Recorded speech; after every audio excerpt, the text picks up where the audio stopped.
Good morning all of you. आज मैं सामाजिक विकास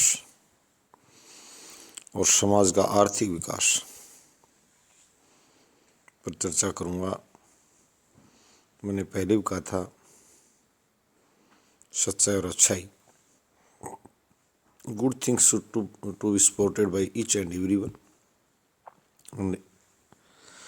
बाय ऑल स्टाइल्स ऑलवेज।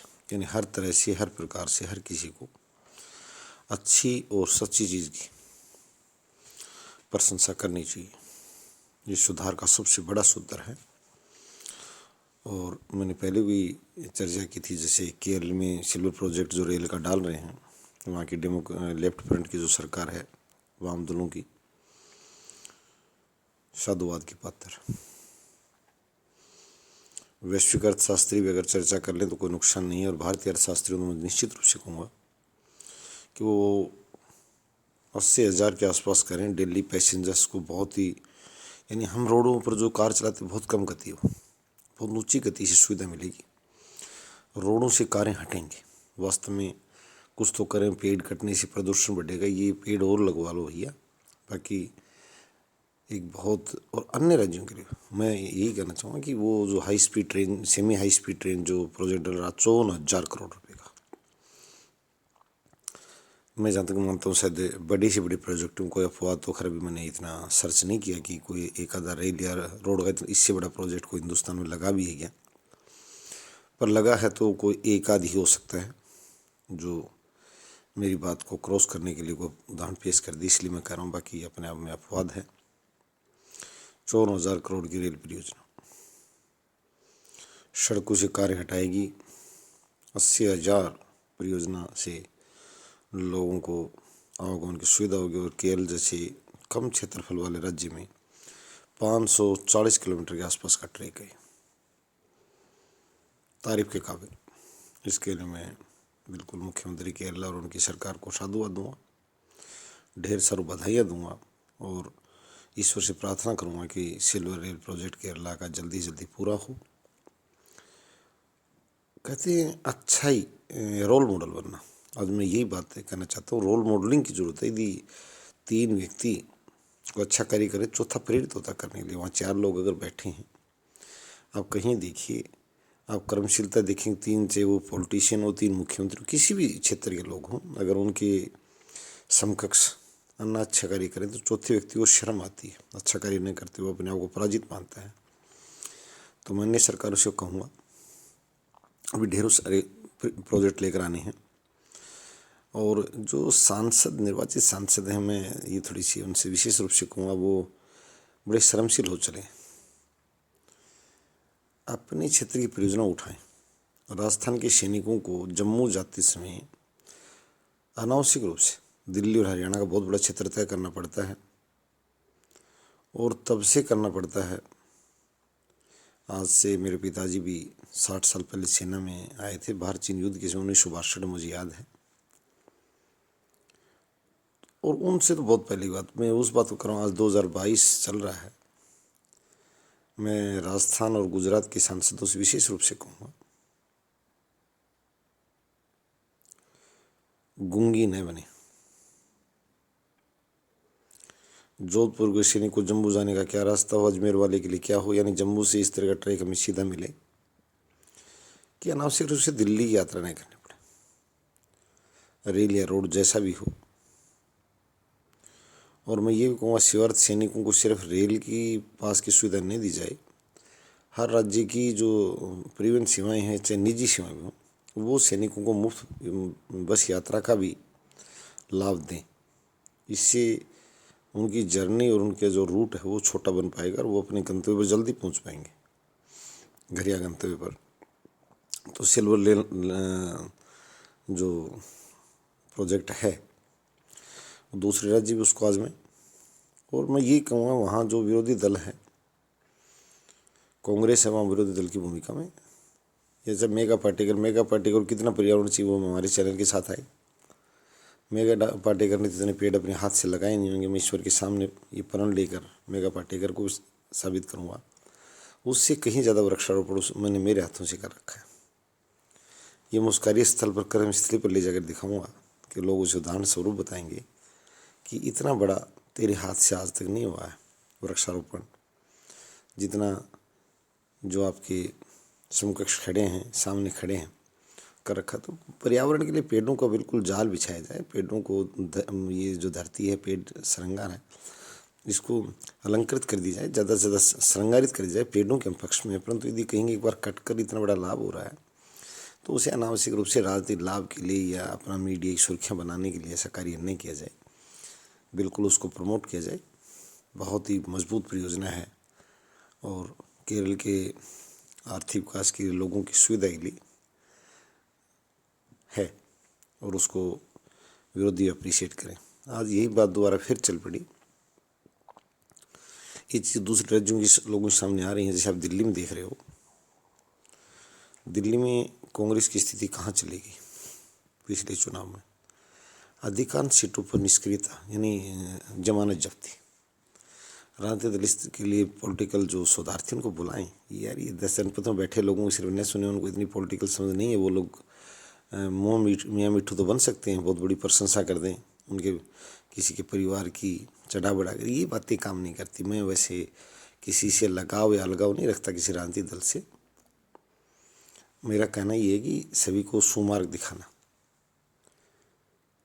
शोधार्थी और मैं राजनीति विज्ञान के छात्रों को उनकी धमक भी पैदा करना चाहता हूँ। भारत में जो अभी कोने में बैठे हैं, सर्दी में दुबके को, उनकी ज़रूरत महसूस तब करेंगे तब लोग प्रबंधन के क्षेत्र में बढ़ेंगे, यानी राजनीतिक प्रबंधन। तो वो लोग पूछें भाई हम लोगों ने हमें इतना क्यों तिरस्कृत कर दिया कि जमानत जब्ती की नौबत लगभग सीटों पर 70 में से, ऐसा क्यों। अभी उत्तर प्रदेश की मैं बात करूं, यहाँ भी मैं कहूँगा कि कल मैंने अभी राजनीतिक पार्टी का घोषणा पत्र पढ़ा है का, जो द हिंदू ने टाइटल बना रखी है कि भाई समाजवादी पार्टी ने free irrigation, 300 electricity, power supply और MSP पर बात की है, म्यूनिसिपल प्राइस टू फार्मर्स, और फार्मर संगठन उसके साथ खड़े हो गए। वो कहते हैं कि हमारा गैर राजनीति का मतलब ये नहीं है कि कोई हमारे लिए जिए और हमारे लिए आह्वान करे फिर हम नहीं खड़े हों, इसका मतलब ये भी नहीं है। हाँ, यदि अन्य लोग दल भी अपनी बात यदि लेकर आते हैं, मैं ये कहना चाहूँगा जो वहाँ जो दूसरे राजनीतिक दल हैं, BJP, BSP और कांग्रेस, वो दिन भर वैसे गाल न बजाएं। मैंने पहले कहा था किसी की चुनरी की चर्चा नहीं करनी है, रंग कैसा है, पगड़ी चर्चा नहीं करनी, रंग कैसा है। कोई हरी पहनता है इस देश में, कोई लाल, कोई छिटकली यानी छींटदार। ये विविध संस्कृति वाला देश है, मल्टी कल्चर नेशन है, यहाँ सब चलेगा। इन चीज़ों से तालियां नहीं बटोरनी। मुद्दागत बात करना नेता का दायित्व होता है। वहाँ जो अन्य प्रमुख तीनों राजनीतिक दल जो हैं, और तीनों की बड़ी अच्छी राष्ट्रीय पहचान है। ये भी नहीं है कोई जिला स्तर का दल हो, कांग्रेस, BJP और बसपा। उनको तीनों मुद्दों पर MSP, 300 units free domestic power supply और फ्री इरिगेशन जो पावर देने का जो समाजवादी पार्टी और RLD और उनके साथ और भी घटक दल हैं जो अलायंस मीन्स, परंतु दो प्रमुख घटक हैं SP और RLD। ये बहुत बड़ी बात है। उनकी बात पर जो 3 मुद्दे वो लेकर आए हैं, उनसे आगे कैसे छलांग मारी जाए। ये जो कृषि अर्थशास्त्री के सामने बात खड़ी होगी कि अगर वो उनकी जो बातें हैं उनको कहाँ उनका प्रतिवाद किया जाए या समर्थन किया जाए। प्रतिवाद अगर कर रहे हैं तो करें, परंतु मैं ये ज़रूर कहूँगा, मैंने पहले भी कहा था कि ये मुद्दे जो तीनों हैं ये किसी प्रकार से अर्थशास्त्र को नहीं झकोरते। तीनों बहुत ही पॉजिटिव हैं और मैं ये कहना चाहता हूँ तीनों दलों को भी, ताकि उनको भी राजनीतिक लाभ मिले। मैं ये भी कहना चाहता हूँ कि BJP, BSP और कांग्रेस तीनों अपनी जो घोषणा पत्र हैं, मैं उनसे विनम्र प्रार्थना कर रहा हूँ वो भी डालना उसको, तीनों को, MSP को, गन्ना भुगतान को 15 दिन में, और जो 300 यूनिट पावर सप्लाई को। इससे राज्य की उन्नति होगी। और कहते हैं उत्तर प्रदेश की उन्नति जो है रूस से भी करीब 1.5 आबादी वाला राज्य है, रसिया से। मैं आज वो जो बच्चों को बताना चाहता हूँ, कहीं ध्यान नहीं है, ये उत्तर प्रदेश नहीं है, ये महाप्रदेश है, महानता प्रदेश है। हिंदी भाषा जिसे राष्ट्रभाषा कहते हैं, सबसे अधिक अगर किसी राज्य ने पोषित और पल्वित की है, आम नागरिक ने भी, रेहड़ी वाले ने भी, खोमचे वाले ने भी और चाय की दुकान चलाने वाले भी। मैं कह रहा हूँ इससे अच्छा कुछ जवाब नहीं। हम भी उनसे कुछ सीख कराना चाहते हैं। आप शब्द का सम्मानित भाषा हिंदी के साथ साथ सम्मानित हिंदी का प्रयोग उन्होंने किया उत्तर प्रदेश वालों ने। तो मैं उन भाइयों को साधुवाद का पात्र, और तीनों जो राष्ट्रीय दल वहाँ चुनाव लड़ रहे हैं, बसपा, बीजेपी, कांग्रेस, फिर कर रहा हूँ कि 4 चांद लग जाएंगे आपकी राजनीति को, तीनों साथियों को, और कल्याण हो रहा है। कल्याण से दूर मत जाइए, अर्थशास्त्र में मत पढ़ाइए। जो लोग इनके नेतृत्व कर रहे हैं उनसे कम अर्थशास्त्र जानते नहीं, हम इसलिए करें भैया। आपसे विनम्र प्रार्थना, हाथ जोड़ के प्रार्थना है दोस्तों, आप तीनों इस मुद्दे को डाल लो। इससे देश, समाज और कृषि क्षेत्र का भला होने जा रहा है, गांव और गरीब का भला होने जा रहा है। मैं तीनों से विनम्र प्रार्थना कर रहा हूँ। केरला की कांग्रेस से कह रहा हूँ, सिल्वर प्रोजेक्ट का समर्थन करें, खुलकर करें और इसके अप्रिशिएट करें वहाँ के लेफ्ट गवर्नमेंट को। और उत्तर प्रदेश में जो Samajwadi party and alliance with RLD जो ये लेकर आए हैं घोषणा पत्र, तीनों राष्ट्रीय दलों से राजनीति में जान फूंक जाएगी, लोग दुगने जोश से आएंगे। और अगर आप घोषणा पत्र शामिल कर लेंगे तो गठबंधन कमज़ोर होगा, मजबूत नहीं होगा। बहुत से ऐसे लोग हैं, मैं इसलिए कह रहा हूँ कि कल भी जब हम बैठे थे, हमने उनकी चर्चाएं सुनी, में बड़ी इस बात को खुशी मिली कि लोगों में राजनीतिक समझ बढ़ रही है, राजनीतिक जागरूकता बढ़ रही है, राजनीतिक परिपक्वता बढ़ रही है। अलग जो तीनों दलों के लोग थे उन्होंने कहा कि इनको भी इसको शामिल कर लेना चाहिए। मतदाता की आवाज़, जनवाणी, राजनीतिक दल सुने, ये लोकतंत्र है।